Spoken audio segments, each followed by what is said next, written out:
Good morning and welcome to the executive briefing for remote workforce planning. So my name is David Reed and I'm looking forward to spending the next couple hours with you, walking you through a strategy on how to create your remote workforce. So as we get started here, I know people are still joining, still see people jumping online. So I appreciate everyone moving to this virtual format and what we're doing here. So I will walk through a plan for you on how to create your remote workforce. So just a few words real quick about myself, just so you know where I'm coming from as I'm speaking to you. So I graduated from Texas A&M, so I am an Aggie, and I have degrees in chemical engineering and computer science. So my wife calls me a weird engineer because I got into the people side of things early on in my career.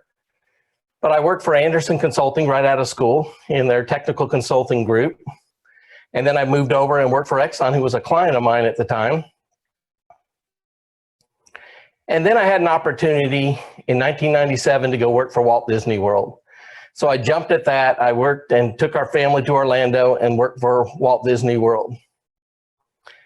And then I moved on and worked for Customer Centered Consulting Group. I started Customer Centered Consulting Group back in 2000. So it's been 20 years ago that I left Disney, started Customer Centered Consulting Group. And then in 2008, I started a second company called Remote Office Consulting. That's what we're here to talk about today.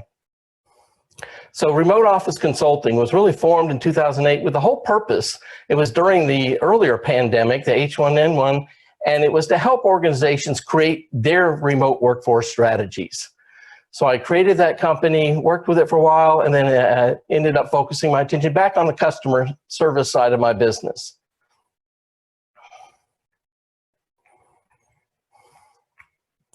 So today in our agenda, we're going to talk through these topics.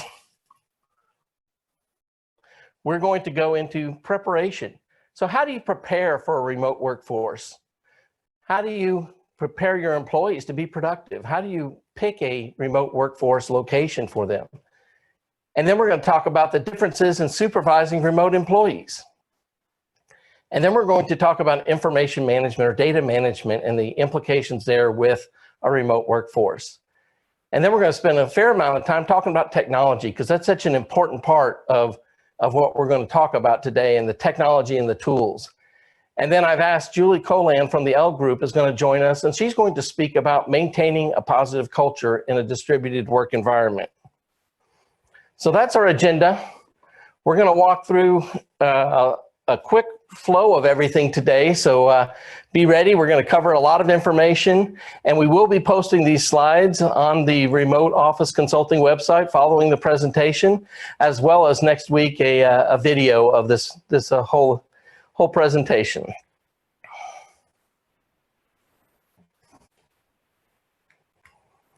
So it's important right now that we learn to use this time wisely. How many of you have ever made this statement, boy, I wish my clients would all just take a break for a week and let me catch up, and I'm so busy? Well, if you're like me, I've said that many a times as we get busy in our work. And my advice right now as we get into this time period, it's not something any of us would have wished for, but we need to use this time wisely. And I think about the cruise line industry. So my wife and I love to take cruises. And I'm looking at that, and that cruise line industry has just been decimated with all the delays and cancellations they're facing. But I have to think that within those cruise line industries, they are thinking, okay, how can we move up any maintenance that was scheduled for the summer? Any refurb of a ship, anything that was going on. So what are some things that we can do now that we've got this time, whether you like it or not, you've got time that potentially you're not dealing with as many of your customer needs and concerns. So how can you deal with your time wisely? I've got a few points here that we'll walk through as we kind of discuss the how to use your time wisely. First is to review your list of customers. So take this time to go through your CRM system and review your list of customers. Make sure that you update data, because data is always need to be updated and to be changed and to reflect the newest number of people that are working for an organization. Update your process documentation. So as we're walking through your processes, look at this. This is a great time to step back and do those things that you never find time to do. You never find time to go in and update process documentation. Complete your online training. So, if you've got online training that either you need to take yourself or you need to develop, take the time to do that. Spend time with your team. Create your strategic plan for the next year. That's one thing we always seem to not have time to do, and that's do the strategic planning. So take this time right now, and even if you have to do it virtually through a Zoom session, go ahead and connect up and do your strategic planning for the year. Read some books, improve yourself, gain some skills. Work on your marketing materials. That's something that always gets put back in the back shelf also. So work on your marketing materials. Reach out to your customers. Your customers may be struggling, so we need to reach out to your customers and make sure that they're doing okay, and you don't have anything that you could do to help them as you work through this virus and this quarantine and all the other issues that go with it. Offer to help others in your company. There may be divisions within your company that are in need, and that you might be able to jump in and help them. Those are just a few things there. Improve your new hire onboarding process. So work with your onboarding, complete, or at least start your personnel reviews. So if you're a leader and you are getting ready to maybe go through a evaluation cycle sometime in the next couple months, go ahead and get a start on it. Again, those are some of the things that we just always seem to never have time to do, and they always come up at the most inopportune time. So use your time wisely during this period. So wrong assumptions. So what are some wrong assumptions people make about a remote workforce? One is we can do everything we've always done and have been doing in the office. We can do that just as fine remotely. That's not necessarily the case, as we'll talk about here in a few minutes. Secondly, everyone's a perfect fit for working remotely. That also is not the case. There are some people that's just not the right fit. There are some jobs where it's not the right fit for working remotely. And then thirdly, everything is critical. We all think that everything we do has to be done all the time, but that's not the case also. There are some things that can be put on the back burner during this period and focus on what is truly mission critical for your company. So one of the tools that I've developed over the years is what I call a task planning worksheet. And you can also download this at remoteofficeconsulting.com. There's a button there you can click to download this Excel sheet. But I'm going to walk through kind of how to use this, because this is an important part of preparing for a remote workforce. So first column on that, and the spreadsheet has all the columns, but then it's got a second tab that gives instructions on every field and what they mean. So the first is just coming up with a task name for that task, that particular element. And then the second column indicates the criticality of that task or that process step. And that means, is this mission critical? We have to continue doing this. Secondly, it could be, it's really important, but maybe not mission critical. And thirdly, we can do without it for a while. And so then you kind of label those tasks as one of those three categories. Critical timing. So this is one here where you put down some sort of a measure of, even tasks that you label as not important right now may become critical. And this could be something like, okay, at the end of the quarter, we don't have an option. We have to report our earnings if you're a public company. All these type of things go into determining what are the critical timing steps for this. Maybe you could do without it till the end of the year. But then you might want to make this, even if it's a non-important task now, you're going to have to pick it up and someone's going to have to do it. Remote compatibility.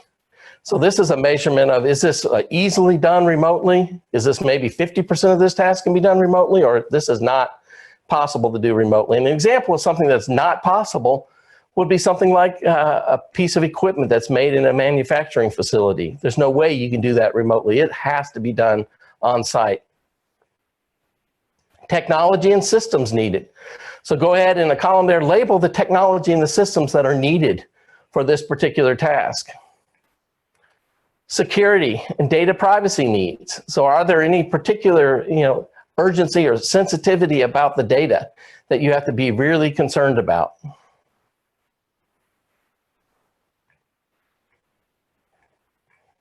Tracking method. How are you going to track these tasks? How are you going to make sure these tasks get done in a timely manner? So this could be a method of assigning tasks using one of your project management tools or a CRM like Salesforce. So how are you going to track the task?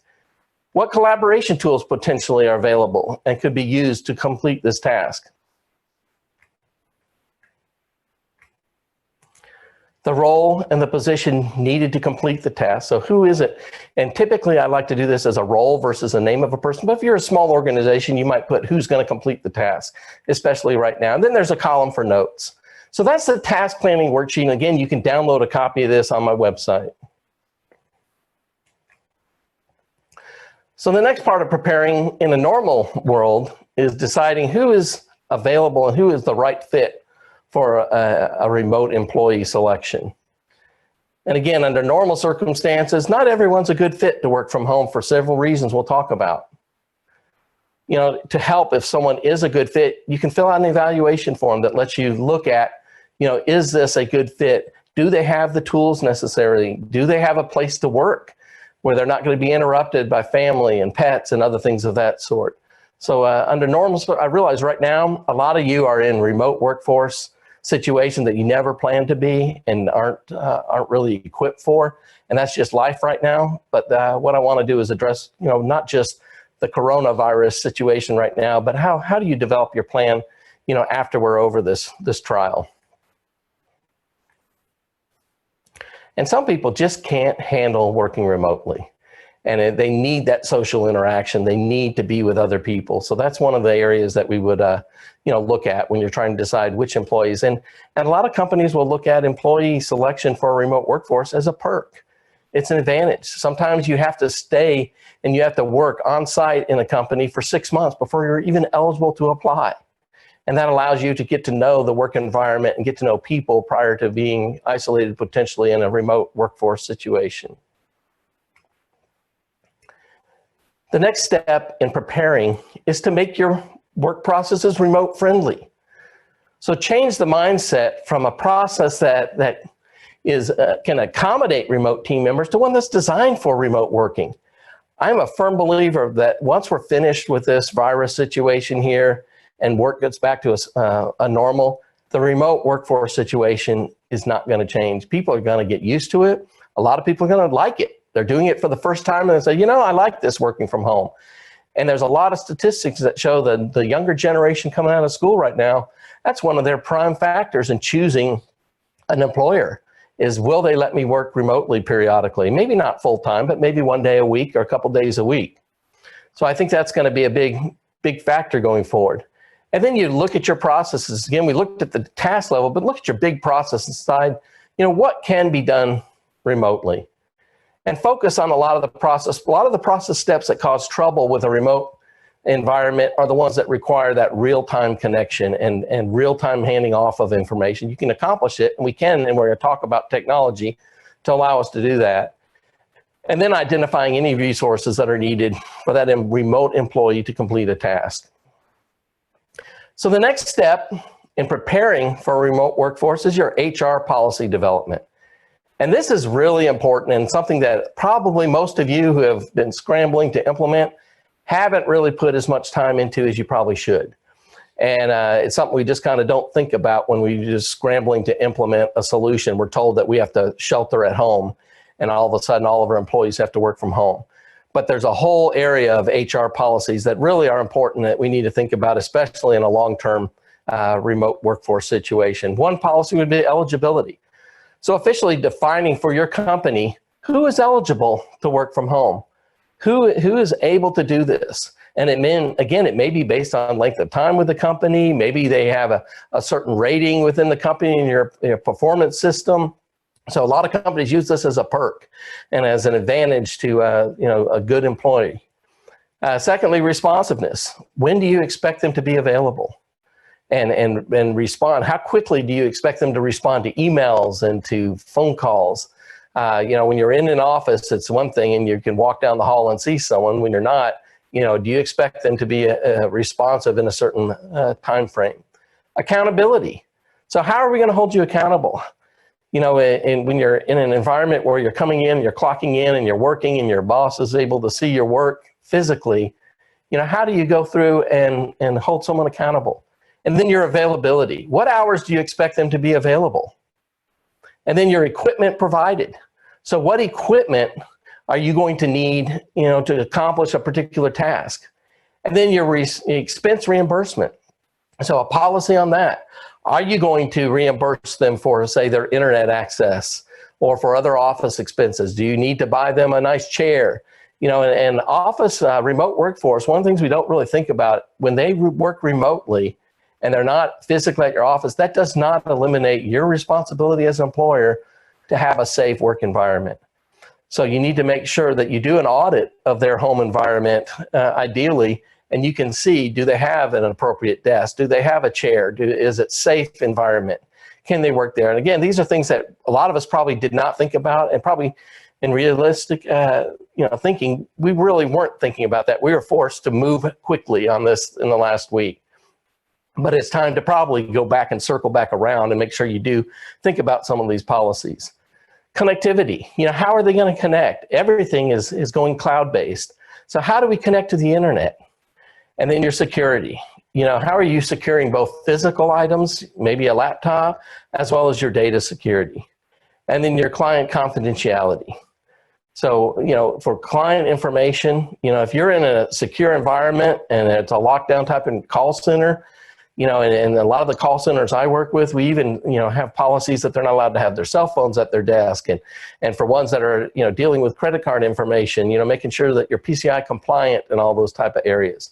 So there's a lot of policies in HR that need to be thought about as you're developing your remote workforce plan. The remote workspace. So how do you identify the right spot and the right place and what's acceptable for someone to work from home? First, identify a place where you can have some privacy. It's important, especially if you're not living alone and you have family members and potentially children and pets, that you have some privacy. You can shut a door and you can lock that area off. You require high-speed internet. So you have to have the high-speed internet connection for most jobs, unless maybe you're a technical writer and only have to transmit information periodically. That might be a little different, but most jobs today that are done remotely require high-speed internet. You have limited interruption from family and pets. If possible, you have a secondary workspace at your home or at your place that you're choosing to work remotely. For me, I have a primary office that I work from, and I've worked from home now for 20 years. And I'm on site with clients about half the time, but the other half, I work from home. But it's nice to have another space in the house that maybe if you're tired of working at your house, in your main office, you can get up and move to another area and continue to do some work. And then also, again, this may not apply right now as we're in the shelter status for a lot of people that are on this call right now. But, when in normal circumstance, find a place where you can get away for a quick little break. And maybe it's go work at a coffee shop, a Starbucks or something of that sort. Go work at a library, a park. And for me, when we moved to Texas, our church had a huge area called Main Street. And we were able to go and there were a lot of us that actually would meet up there and do our work if we didn't have a physical office somewhere. So you need to think about that as you're coming up with your workspace. Remote employee productivity. So we all want our remote employees to remain productive, don't we, as they're off and doing their thing. So a couple of just tips on that. And probably the number one is to develop a routine. So develop a routine, meaning I'm going to get up at the same time in the morning. I'm still going to get a shower. I'm still going to get dressed. You may not have to dress up as much. You may be comfortable in jeans and shorts or whatever, but develop a routine. Get to where you do the same thing every day. Set your priorities. So look at your work and look at your schedule. For me, I start every morning by looking at what do I have to accomplish that day? And a lot of times I'm making task lists or checklists for me, and that's a really important productivity tip for a remote employee. Make your checklist and look at what you're doing and checking it off as you do it. Another point here is just what I say, adjust according to your mood. So one of the keys to productivity, especially if you're working by yourself, is realize that, there are mornings where I have a goal that I'm going to be writing a chapter in a new book or something of that sort. And I sit down and I just can't get started. And so I immediately, after 3 or 4 minutes, I say, okay, this isn't going to happen right now. Let me think about another task. And so maybe I've got some work I need to do, sending out some emails to some clients or looking at, updating some records. And something that maybe is not as mind taxing, I'm going to go ahead and shift to that, get that done, and then hopefully I can shift right back into something that requires more of my brain at that time. So that, ideally you don't waste more than 5 minutes thinking about things and trying to figure out how to get started on a task. Develop boundaries. And these could be boundaries with your family. One of the things is we have a training class for remote employees, a 4-hour training class for people that are remote, trying to teach them some of these concepts. And for those with young kids, one of the things we developed was a stop sign tool. And so we would have a little stop sign, and on one side is green, it says go, and the other side is red, stop.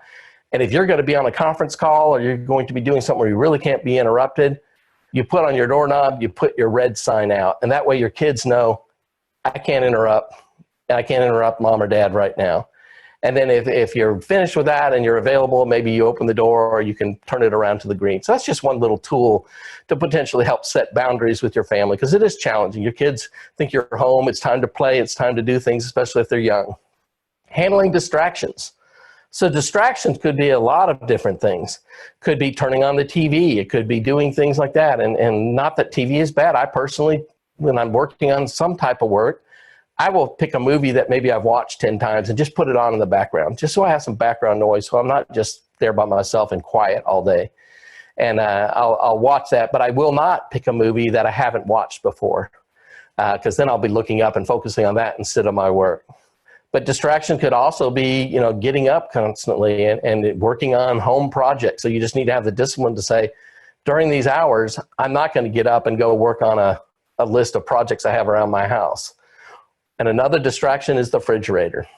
And I mentioned this kind of in joking, because I've seen some pictures this week of people have posted of the day 1 of quarantine, and they show a picture of a very skinny person, and then day 30, and the person's put on 25, 30 pounds, because people are not used to being quarantined and being around their house. But same thing for a remote employee. It's a very big temptation to get up and snack all day long, and so you really have to set some boundaries there. Finding the right tools.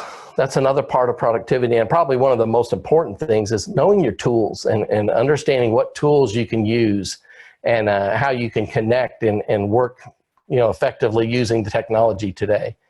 And then lastly, for remote employee productivity, is stay connected. Stay connected to your workforce. Yes, your supervisor has a responsibility to connect with you, but you as a remote employee have a responsibility to connect with your team. When you're not in a normal, when you're in a normal situation, not a quarantine type situation like we might be under now, it might mean, setting up a lunch with your team if you're in the same city and you can work, out meeting for lunch. It might mean, having a regular Zoom call or a Skype call or something of that sort where you get online and you see each other and you connect.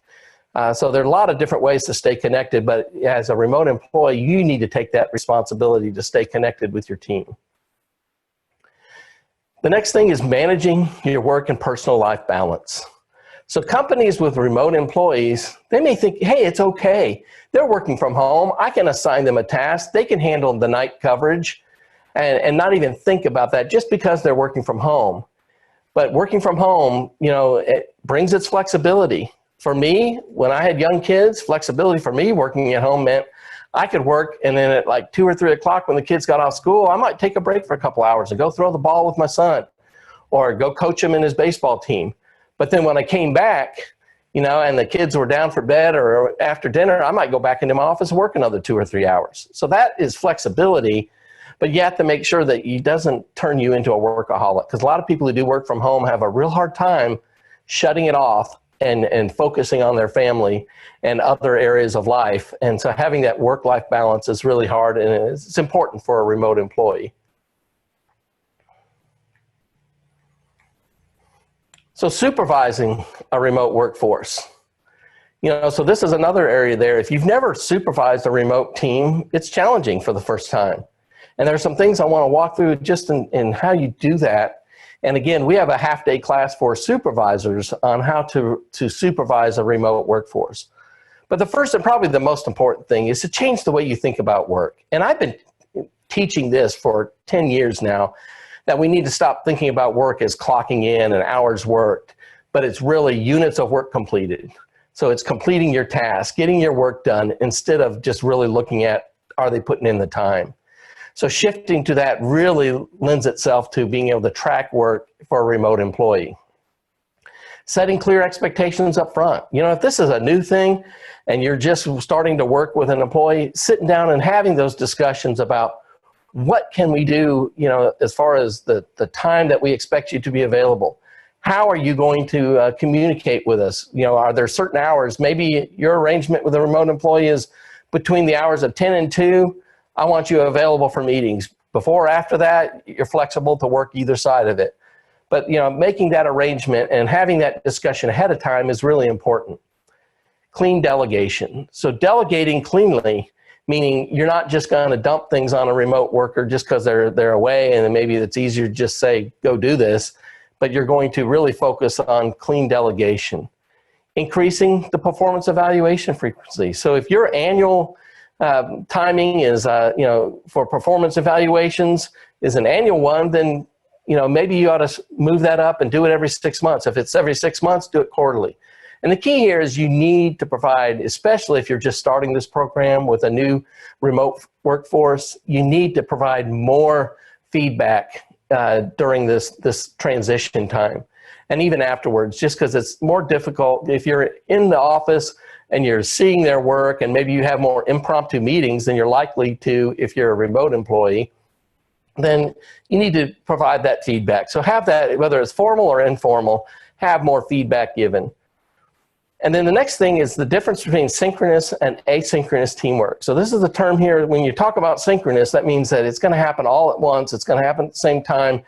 And asynchronous, if you look at your processes and try to design them to where they can be more asynchronous, meaning someone complete their work, and then maybe the next person doesn't have to pick it up for a few more hours or the next day or something of that sort. It's not something that has to immediately all be working together at the same time. And so looking at that and looking at ways you can do that. And one of the things that I use is Salesforce for is their workflow engine. So when one group finishes a task, we can mark that as complete in the system, and the system will trigger a workflow reminder, maybe create a task, maybe even send out an email to someone and letting them know that, you know, John has finished this particular item, it's now ready for your work on it. So doing that and creating that, that whole notification process using a workflow in whatever system you use. Remembering remote employees for promotions. So this is another one that when you really look at supervising remote employees, people tend to think about people that they're physically with. They're around all the time and they're easy to remember and they see their work. Remote employees, quite often, one of the complaints they give is that they're overlooked for promotions. So making sure that you don't overlook a remote employee. And lastly here, communication, communication, communication. I have several friends that are realtors, and when you ask them what's the most important thing in real estate, they always say location, location, location. Well, I would say in business, it's communication, communication, communication. It's really hard to over-communicate with an employee, especially if they're working remotely. So make sure that you are communicating on a regular basis. You're providing status updates. If you're an employee, you let your boss know when you finish things. You proactively give them updates. So the next topic we're going to dive into is information management. And this is a really important one for remote workforce, and one that, again, as we're kind of slammed into this in the last few weeks for a lot of companies, may not have thought about. But when you have a remote workforce, you open yourself up to new data security risk. Personal health information. You know, there's a lot of regulations around who can see that and how you record it and what you can store and what you can't. Credit card numbers. You know, fortunately, there's a lot of great tools now that eliminate a lot of this risk, and employees aren't taking credit card numbers very often anymore. But making sure that they don't have access to that type of information if you're remote. Again, if you're in the office, you might have a secure room and a secure environment where you're able to handle that information correctly. But at home, you may have visitors coming to your house. They may be walking into your office. They may be able to look at your laptop. So making sure you understand that there's security risk for having a remote workforce. And sensitive corporate information, stuff that you're looking at that maybe it's really important that not get in the hands of your competitors. And then on information management, the whole concept of data backups. And this is important too, because you know, a lot of companies, you know, don't think about this, and they send their employees home with a laptop and they're doing all their work, and they're storing information on their laptop, which nowadays there's really no reason to have to do that. Between OneDrive and other backup type methods and being able to force you to control your data storage to a device that's in the cloud instead of local. So the information management is an important part of really looking at your remote workforce. And now I want to talk about technology for a while. And we're going to cover each of these items here. Video conference calls, like we're having today. Task and project management. Document collaboration. Voice over IP phone systems. Texting. Customer relationship management systems. And then the choice of a computer. And then finally, just a little word on VPN or secure access. So we'll talk through each of these potential areas here. So first, video conference call services. You know, I wish I had bought stock in Zoom and some of these other companies a couple months ago, because I'm hearing, you know, the demand for Zoom and some of these services just skyrocketed in the last couple weeks. But Zoom obviously is one of the tools. They have a free version that you can have limited interaction. The only downside is you're limited to 40 minutes or so of a phone call or a video call. And, you know, there are some other limitations on what you can do. But for a fairly nominal fee of about $15 a month for Zoom, you can get a business plan and be able to have multi-length cards. That's actually what we're using today for this. And you're limited to 100 participants in your call, but that's you know, pretty good sized call for most people. And then you have GoToMeeting. So GoToMeeting is another tool. I actually have a license of that also that I use for certain clients, depending on what their preference is.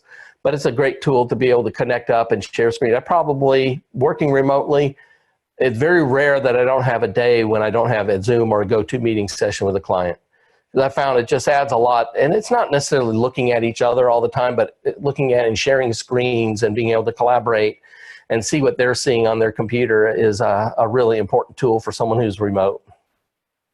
And then you have the WebEx, the Cisco WebEx, and Microsoft Teams is another one that's really gaining popularity and has really good things. You know, if you're really an integrated Microsoft shop, it's a great tool to be able to connect and take care of a lot of the elements that we're going to talk about today on technology. But included in that is video conferencing. So Microsoft Teams is another one that is you know, growing in popularity. And then you have Google Meet, formerly Google Hangouts, but that's an area there where you have you know, a lot of organizations, and this has been real popular in the nonprofit and the academic sectors primarily. And you know, and there are some challenges, and all these have pros and cons, but you know, looking at the different tools. And then you have the Skype and the Join.me. You know, there's probably when you Google remote video conference services, you probably will get a list of 20 or 30 of them right off the bat.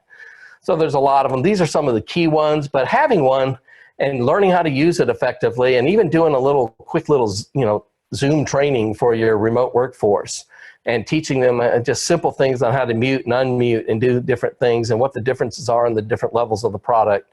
You know, those are, you know, time well spent for educating people on video conferencing. I want to talk, since video conferencing is becoming so popular, I want to talk real quickly about some etiquette for video conference calls. First of all, arrive on time. You know, one thing with video conference calls, especially if you're new to a tool, you know, plan for a few extra minutes to download the app if you haven't done so already, or to, you know, get logged in and get set up. Don't plan on arriving right at the start time for a video conference call. So get there early. Start and stop on time. You know, and I'm a big fan of this, even for regular in-person meetings. You know, start and stop on time. You know, you've got a commitment, and I always tell people if they have a large meeting, look around the room and add up the weighted average there of all the people in the room and salaries and everything else that goes into that. And then look at that and say, okay, if I'm wasting 10 minutes, how much did I just cost my company? So really start and stop on time. Mute your audio as needed to make sure that you remove any background noise. There's no background noise going on. You know, and if someone happens to walk in or your doorbell rings or a dog barks or something like that, make sure that that's not something that people are hearing. And, you know, if video is not necessary, you know, possibly video, although I do recommend that if you're on a video call and it's a call with, 5, 6 people or something like that, and the intent is to be able to see each other and to look at people's expressions and gather some information from that. So, position yourself to look at the camera and look at the camera as you're talking.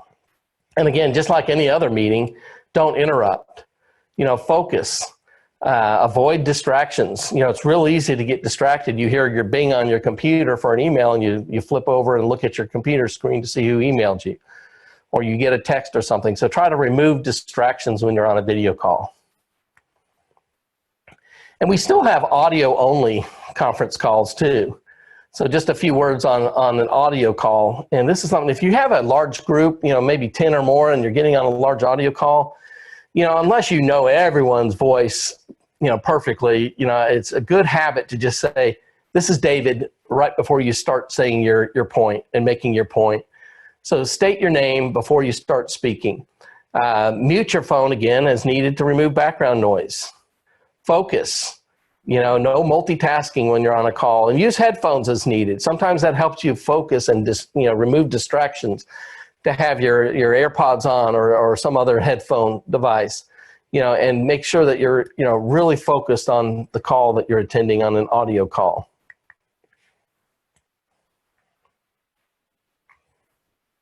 Texting communication. So there's a lot of texting tools out there. I'm going to just talk about one right now. And that's because this one has kind of grabbed the market and it's being used in a lot of different organizations as kind of a way of group texting. And there's a lot of other features in Slack. But if you've never looked at Slack, it's something that I think warrants a look, especially if you've got remote workforce, because it's one of the areas also that you can use to build community. You can set up different groups and be able to move in and out of groups as far as your messaging goes. The nice thing about Slack versus just regular texting is it keeps a log of everything for you. So if you need to go back and look at a history of a conversation, you can do so. But it lets you, track things. According to Slack, on their website, they say Slack is a collaboration hub where the right people and the right information come together, helping everyone get work done. So again, there's lots of tools out there, and Teams has texting components, and there's other, texting areas out there, and a lot of the software has automatic texting components built into it, like Salesforce. So there's lots of tools out there, but texting has become a very normal communication tool and a very important one, especially for remote employees. Document sharing and collaboration. So again, working together on documents and sharing is an important tool. There are lots of great tools out. I mean, technology has really come a long way in the last 5 years as I've watched this progress. And there's tools now, if you want to get into a session and have a whiteboard and you're all writing on it, and then you can make changes and you're all working on a document together. There's great tools for that you can do. Microsoft Teams, Google Drive, and Google Docs are out there. Dropbox is a little different application, but allows people to store things remotely and access them collectively as a group. But there's also tools, when you get in some of the go-to training and some of the other tools that allow you to set up breakout rooms for a meeting, and people go off and work together for a while on a document, and then they come back and present to the rest of the group. So there's very little that you can't do remotely now as far as meeting and training and all that we used to be able to do in person in the classroom. Remote training delivery. So that's another one there as you're looking at having a remote workforce. And right now I'm shifting a lot of my attention, a lot of my clients, where I would have normally been going in front of a classroom and doing a classroom presentation in the next few weeks. We've shifted to remote training. So things like the Zoom webinar tool. So this is the Zoom meeting tool. Zoom webinar is designed more for training delivery for large groups. And then the go-to training, again, a great tool, great features in it, allow you to do breakout rooms and separate out people. And it's really a neat technology as you're looking at, delivering training.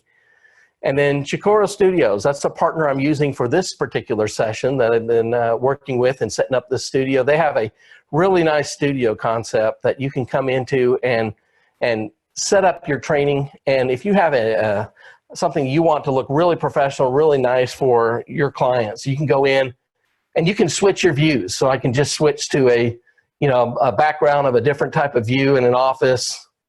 I can come in here and I call this the mini me view. So you can set it up to where you're just on the bottom of the screen, or you can go in there and just do the PowerPoint only and just show just the screen only.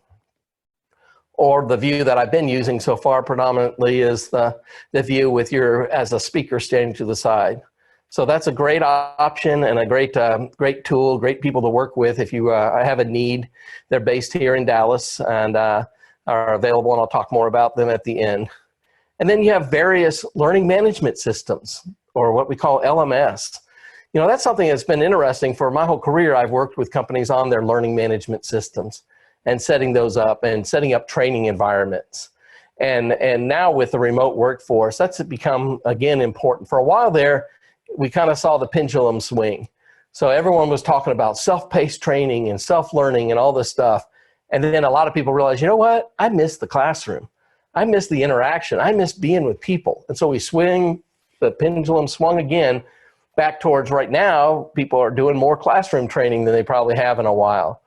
But learning management systems and having a place where you can track training and keep up with both your live classes and your online classes, self-paced training is important. And there's a whole industry around creating curriculum for these self-paced training or learning management systems. So remote training delivery, don't neglect your training responsibilities just because you're used to doing it in person in the conference room. And then you get to project and task management. So there's lots of tools out there. Again, this is another category. If you were to Google it and look for it, you probably would see 30 or 40 different tools out there on how to manage tasks and projects. And you've got Microsoft Project is the old standby from a lot of ways.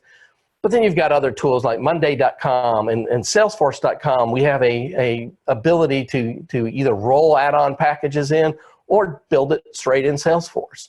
And I have a client that we've just implemented some project management for recently within Salesforce. And now they can take their projects, and individuals on the projects can look and say, okay, where are my tasks? What are my upcoming due dates coming up in the next week?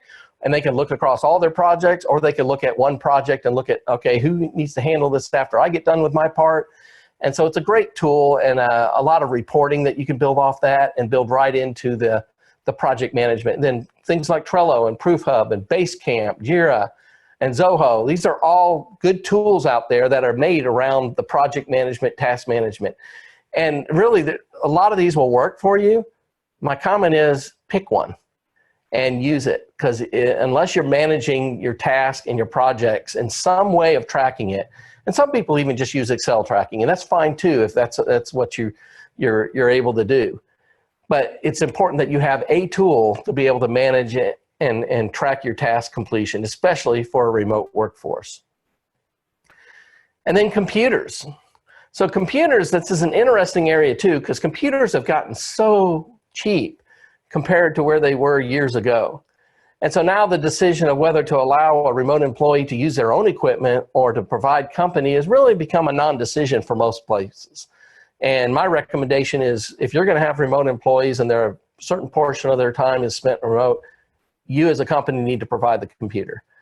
That allows you more control over it, allows you to maybe ensure that it's not being used for things that, gaming and other areas that might compromise your security on a computer. So making sure that you are, taking care of their computer needs. So I would do that. And then the antivirus protection. We'll talk more about that here in just a minute. But it's important that at a minimum you have the basic antivirus protection on there and not allow that to even leave your office without that. And then whether or not it's a dedicated computer or you got people on family, I mean, there's policies around that. There's HR policies you can create. If it's a company asset, you have a lot more control over saying it, hey, we don't want family. We don't want this to be your kid's work school computer also.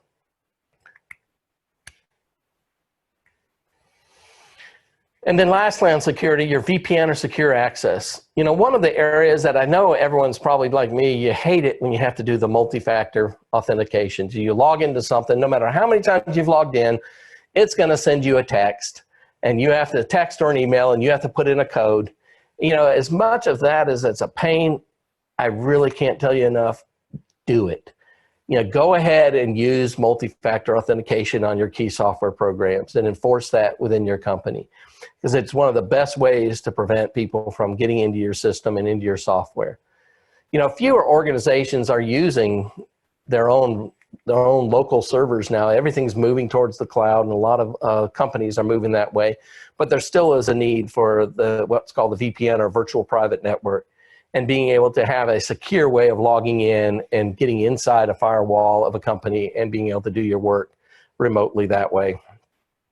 And I think traditional antivirus programs, again, they're great, and I use them, but it may not be enough, especially if you're in a business that's really high risk, or you got a really critical data. And there's tools out there like SentinelOne now that go beyond the traditional reactive antivirus programs, and they look at your behaviors, and they look at things like, okay, this user is usually on the computer between these hours and these hours, and these are the applications they use. And using artificial intelligence schemes, they walk through and look at, okay, this is something outside of the normal behavior. I'm going to flag it and put out an alert on this. Someone's accessing this system, and they're not local, and they're accessing it from a foreign country, and it's in the middle of the night. So, tools like that are becoming more popular and more important as the people that are developing these schemes to break into our networks are getting clever and more skilled at it every day. So now I'm going to introduce a colleague of mine, Julie Colan. And Julie and her husband Lee and I have worked together for about 15 plus years, and a great organization called the L Group. And many of you probably know Lee and Julie that are on this call today.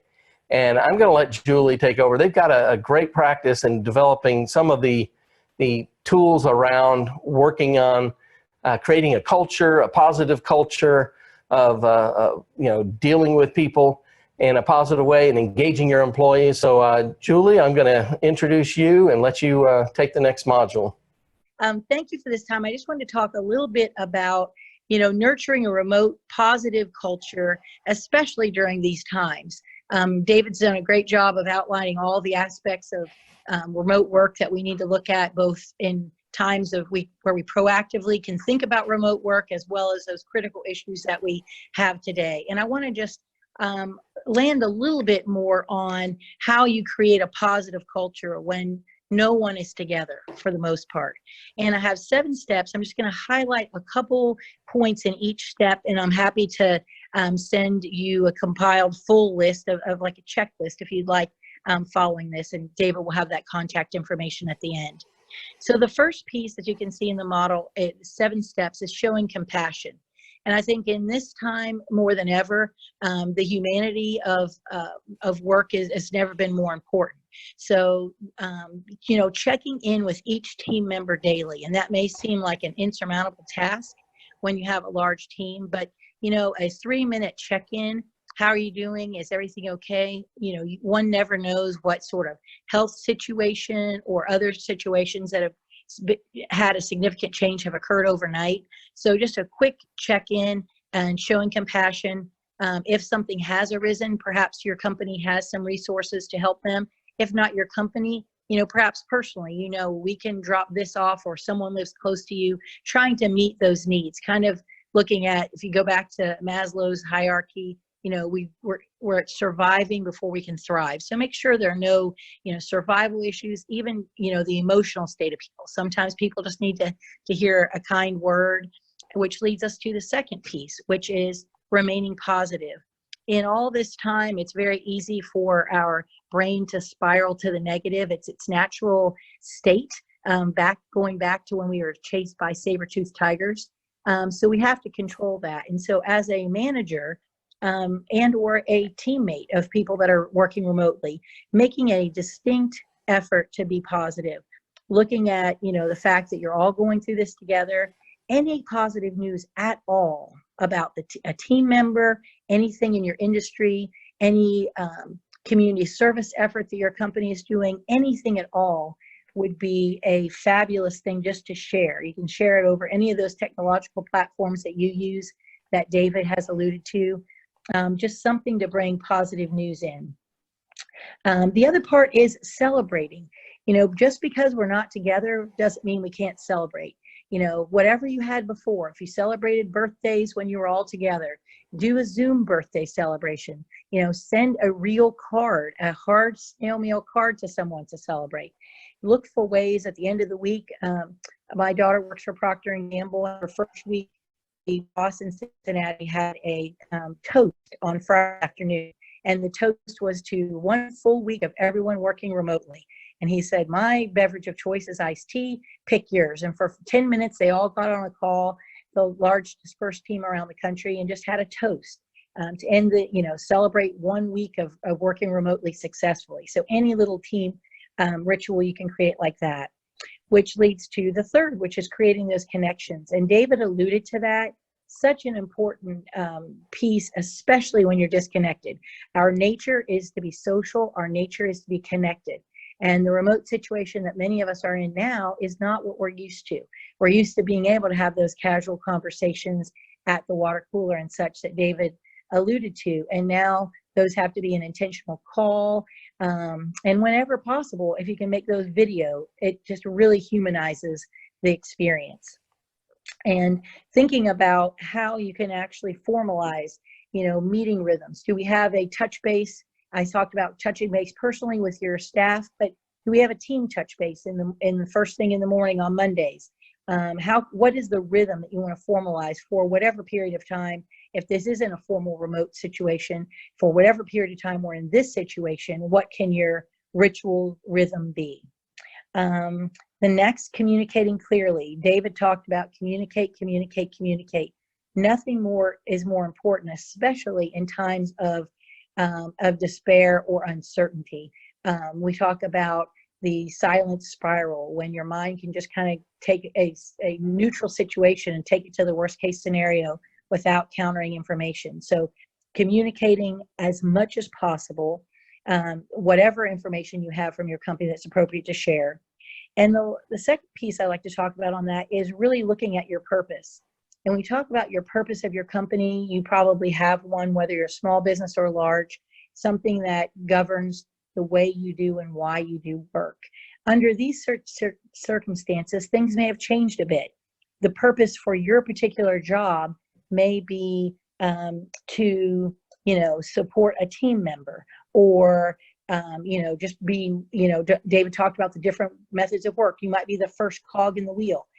Really helping people see what their purpose is, as well as refining what our purpose is in the company during this time, if that has altered. As a fifth step, looking at innovation. David talked about, the time that we have now, starting with the cruise ship scenario, and thinking, when did we, haven't we all said, oh, don't we wish you had more time? Well, whatever way you look at it, we have time that we're not going out to do things that we used to do. So looking at time, even within your work team, to put out a new challenge, to think about, have people innovate in a way that perhaps their job didn't allow them before.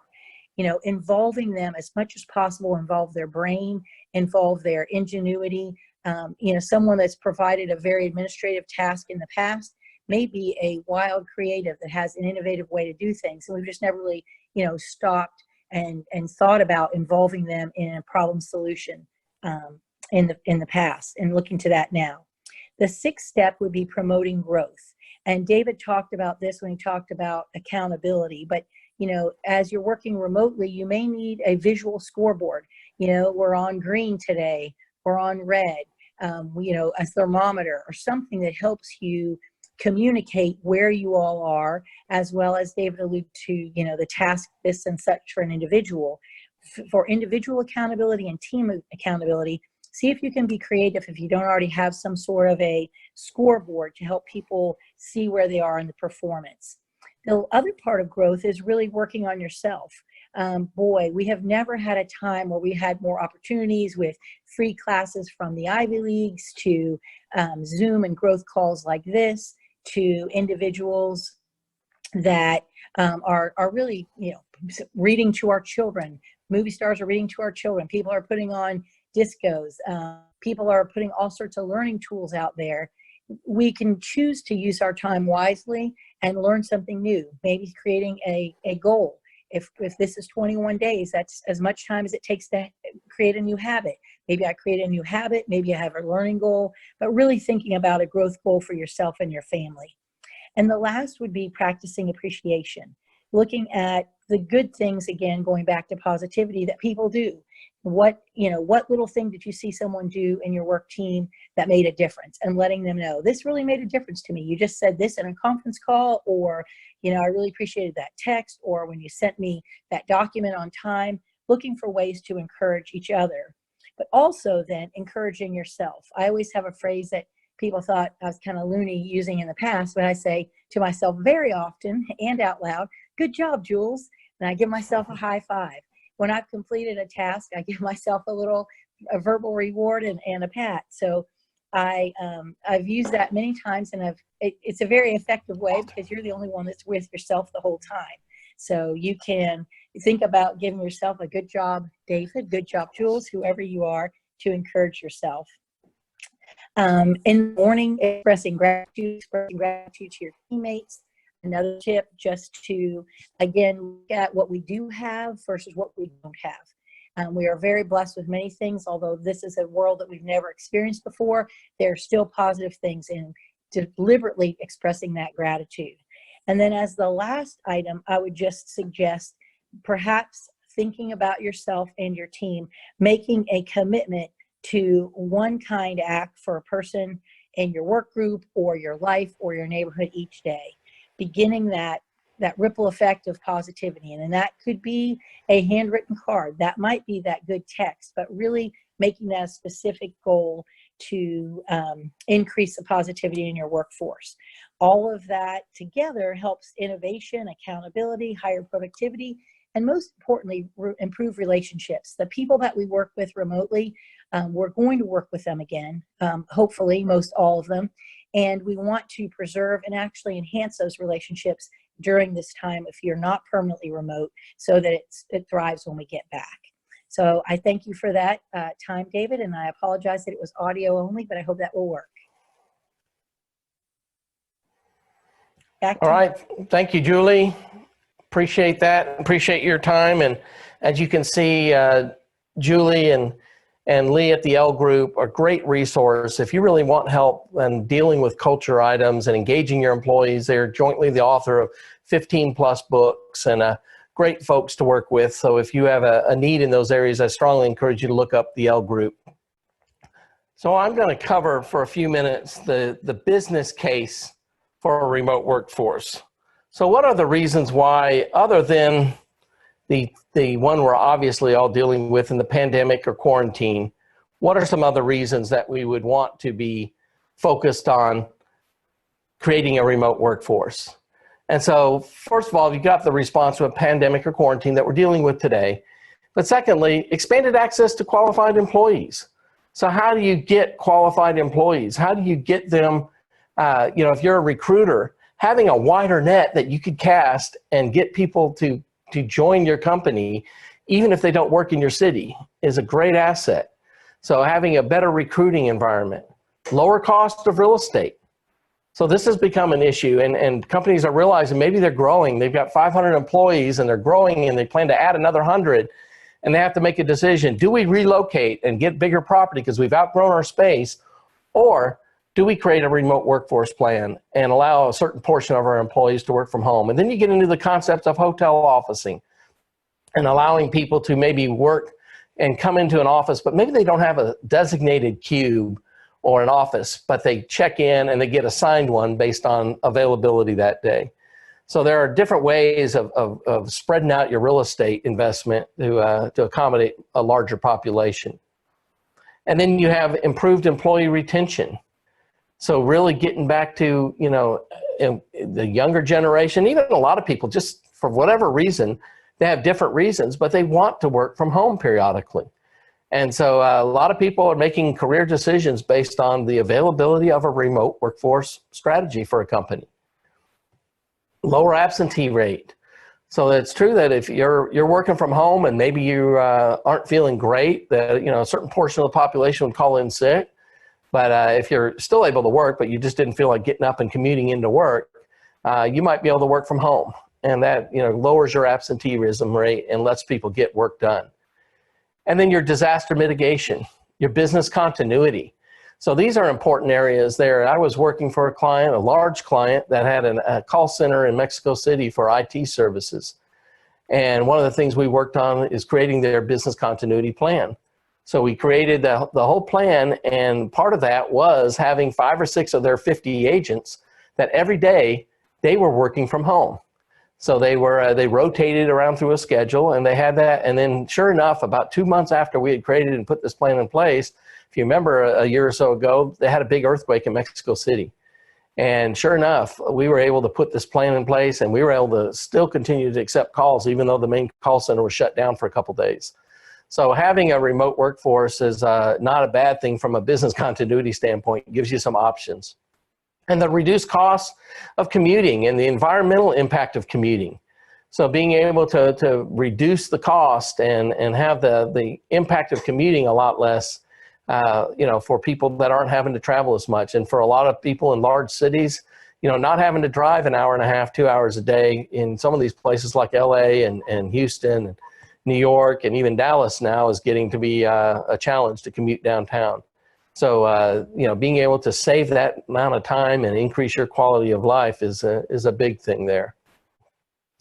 So I'm going to shift forward now to the ending of this and just talk about some resources and talk about some of the different companies and stuff that you might be able to contact to help you in this. So first, as I've mentioned, is the L Group. And here's their information. Again, I will post this full presentation online here in the next hour, so you can see all the information here. But the L Group, their contact information there, but with the remote culture creation and employee engagement, they also do leadership coaching and executive coaching. Chikoro. So this is the studio here, and you can use this. They can say, as I mentioned, we very quickly moved the entire studio from downtown Dallas out to Frisco, where I'm located, and created that, and they can help you do the same. So if you have a need for a professional production and maybe having a training session, or maybe it's a message from your CEO that you want to give out to the company, and you do not have the capability to do this in-house, great resource for doing that, whether it's coming to their studio or setting up a studio at your location. Remote Office Consulting, that's my company here that we've been talking about here, but just a few of the other services, the training courses, helping you with HR policy development, creating your overall plan. So creating your overall game plan for how you're going to do remote workforce. And again, some of you may be doing it right now and may need to revisit, okay, what are we not doing correctly? And what are our liabilities? And what are our risks that we didn't think about? And so we can help you with that. And then also through technology consulting and helping you, find the right tools, as well as our remote employee training class and our supervisor training class. Cloud Ingenuity, another great company and friends and client of mine that are really geared around creating an organization infrastructure. So they can help you with Microsoft Teams. They can also do video conference room design. They work with a lot of the area colleges and helping them kind of transform their communication on campus. Everything from their Wi-Fi infrastructure to their video conferencing. So they're a great resource for you. And then my other company is really more focused on customer service, but if you have a need for the customer service consulting area, as well as Salesforce.com implementation or support, we also host team building events, and we'll probably get back into that after the virus passes, but we might be figuring out ways to do some remote team building exercises and stuff for people in the near future. And then lastly, BIMA Information Technologies, a company based out of Houston, but they offer a lot of the Microsoft consulting, but they also are experts on setting up voice over IP phone systems, and they will do complete IT outsourcing. So they're very popular in a lot of the church markets in Houston and in other parts of the state, and are available for general consulting for any company to help them with their information technology needs. So we are kind of at the end of our presentation today, and I want to thank you for taking time out of your day to join us, and hopefully you've gained a few little nuggets of things that will help you with your remote workforce journey. We are going to be in this for a while, it looks like, hopefully not forever. We will get through this, and as a country we will get moving, and I know ask you to just be praying for our country as we walk through this and get through this situation, and that we can turn some of the positives, turn this into a positive situation in a lot of cases. So with that, we're going to wrap up our session today. And I appreciate it. Again, look for the presentation slides will be available later today, and a recording of the whole session will be available next week. Have a great day. God bless. Thank you.